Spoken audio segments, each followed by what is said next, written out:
ধরুন একবার তারা এই ধরনের আন্দোলন, শুধু আন্দোলন না, তখন যে সমস্ত ঘটনা তারা ঘটাচ্ছিল, মানে আমেরিকার পিছনে আক্রমণ, সেখানে মানুষের উপর আঘাত করা, কিছু জ্ঞানীগুণী আছে একবারে ঘরের মধ্যে বসে মিথ্যা অপপ্রচার রেকর্ড করে ছেড়ে দিচ্ছে, এই ধরনের সমস্ত দেখে আমি খুব বিরক্ত হয়ে যাই।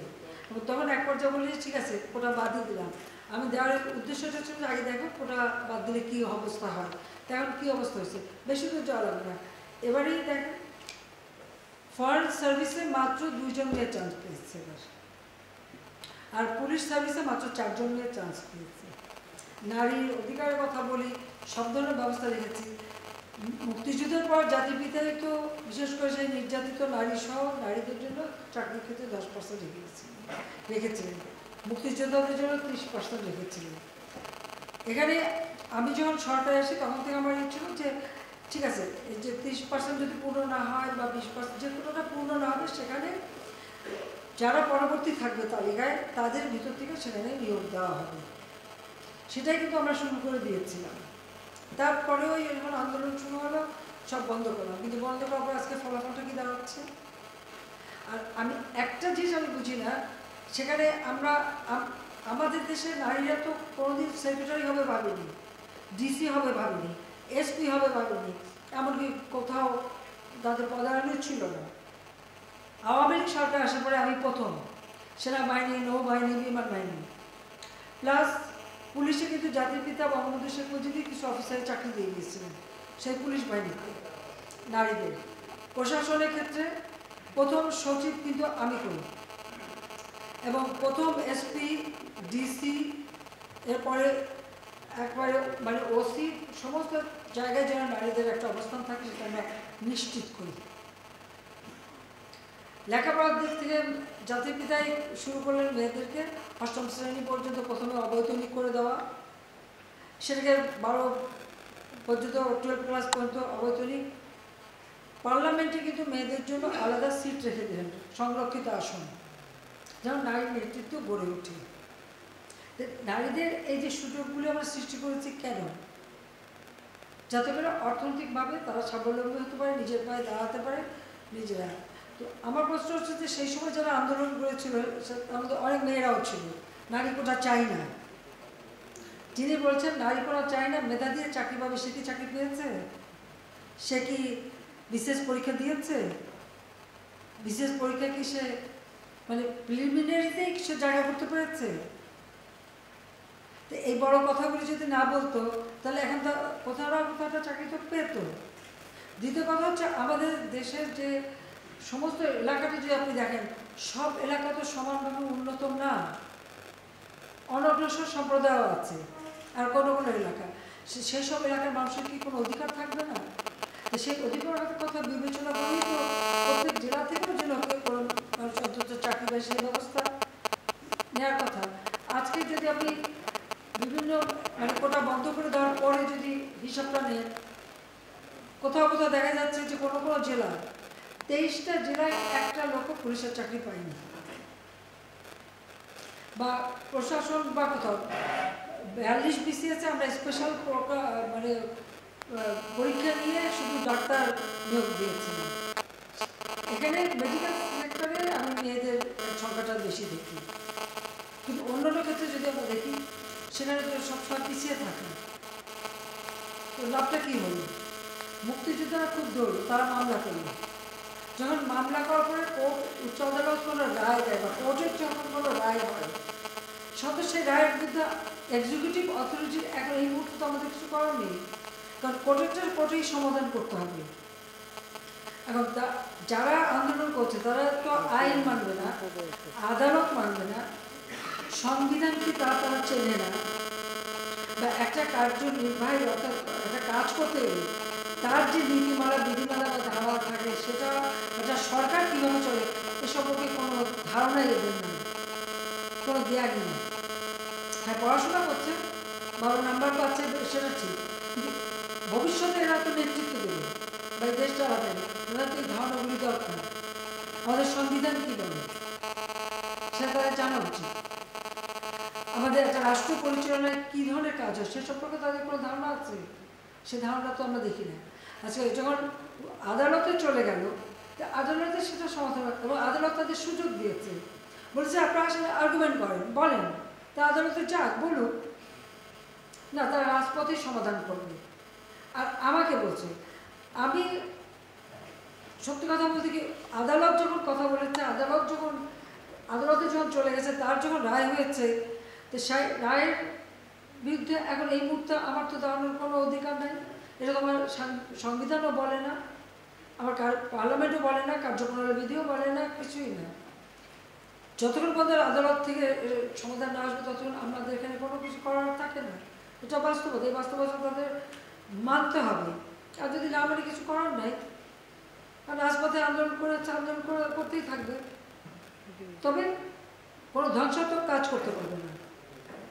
যতক্ষণ তারা শান্তিপূর্ণভাবে করে যাচ্ছে কেউ কিছু বলছে না, কিন্তু এর বাইরে যখন কিছু করবে, পুলিশটাকে হাত দেওয়া বা পুলিশের গাড়ি ভাঙা বা এভাবে আক্রমণ, এগুলি যদি করতে যায়, তাহলে তখন তো আইন তার আপন গতিতে চলবে, এখানে আমাদের কোনো কিছু করার নেই। গোটা আন্দোলন করবার আগে তাদের তো পরীক্ষার রেজাল্টগুলি দেখে নেওয়া উচিত ছিল, যে কোথায় তারা দাঁড়িয়েছে। আর দ্বিতীয় কথাটা হচ্ছে, মুক্তিযুদ্ধের বিরুদ্ধে এত ক্ষোভ কেন? মুক্তিযোদ্ধাদের নাতিপুতিরাও পাবে না, তাহলে কি রাজাকারের নাতিপুতিরা পাবে? সেটা আমার প্রশ্ন, দেশবাসীর কাছেও প্রশ্ন, যে রাজাকারের নাতিপুতিরা সব কিছু পাবে, মুক্তিযোদ্ধারা পাবে না। অপরাধটা কি? নিজের জীবন বাজি রেখে, নিজের পরিবার সংসার সব কিছু ফেলে দিয়ে যারা মুক্তিযুদ্ধে অংশগ্রহণ করেছিল, দিন রাত খেয়ে না খেয়ে, কাদা মাটি ভেঙে, রোদ বৃষ্টি ঝড় সব মোকাবেলা করে যুদ্ধ করে এই দেশের বিজয় এনে দিয়েছিল। আর বিজয় দিয়েছিল বলেই না আজকে সবাই উচ্চ পদে আসে, আজকে গলাবাড়ে কথা বলতে পারছে। নইলে তো আমি পাকিস্তানিদের বুটের লাথি খেয়ে চলতে হতো। আজকে আমি কথা বলছিলাম যে কোনোদিন বিদেশে যেতে গেলে আগে একটা ভিসা নিতে যেতে হতো করাচিতে, কারণ যখন করাচি রাজধানী, এরপর রাজধানী হলো ইসলামাবাদ, তারপর হলো পিন্ডি।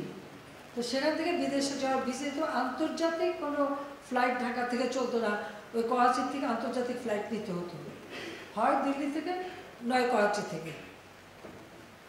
এই জায়গা থেকে কোনো আন্তর্জাতিক ফ্লাইট যেত না, এটা আমার নিজের অভিজ্ঞতা।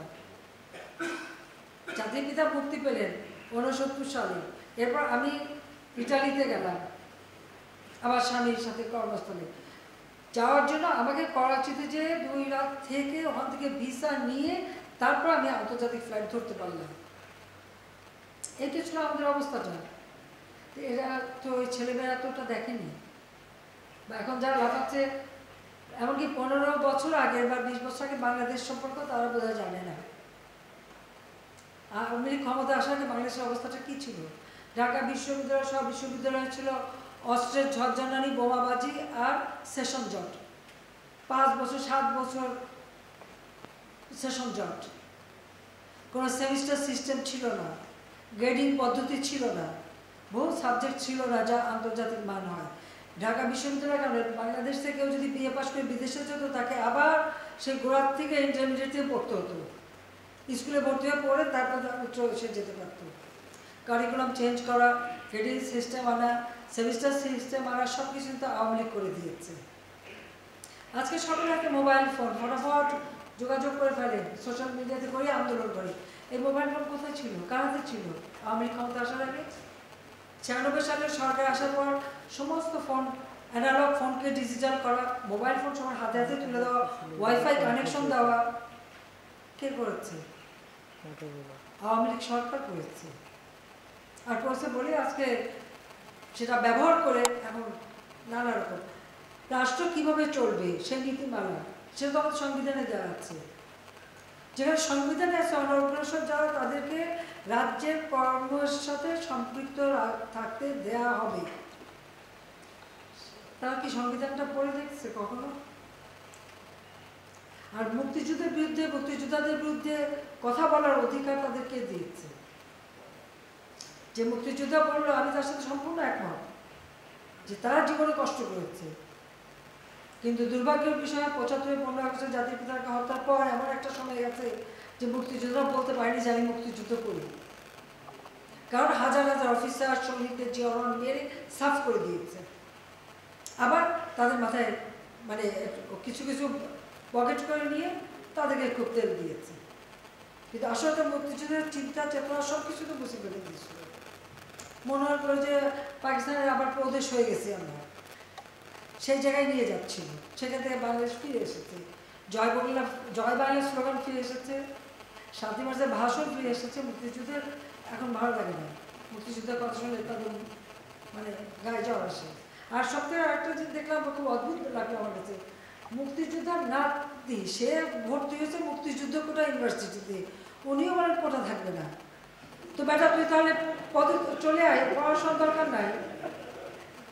হ্যাঁ, ও বলতে হচ্ছে তুই চলে আয়, তোর পড়াশোনার দরকারটা কি? তুই মুক্তিযুদ্ধের নাতি হিসেবে কোটায় ইউনিভার্সিটি ভর্তি হয়ে আমার বলে কোটা লাগবে না, তোকে তো ইউনিভার্সিটি থেকে বের করে দেওয়া উচিত। হ্যাঁ, ওকে ওই ইউনিভার্সিটি থেকে বের করে দেওয়া উচিত, যে কোটা নাই তোর পড়া নেই, যা বাড়ি যে বসে থাক। যদি লজ্জা থাকতো তাহলে আগে ইউনিভার্সিটি থেকে পড়াশোনা বন্ধ করে দিয়ে এসে তারপর বলুক যে কোটা লাগবে না। এই যে বিচিত্র এই দেশ, আসলে আমাদের দেশটা বিচিত্র একটা দেশ, বিচিত্র মানসিকতা। ৬ ঋতুর দেশ তো, ঋতুও বদলায়, বোর্ডও বদলায়, আমার কিছু করার নেই।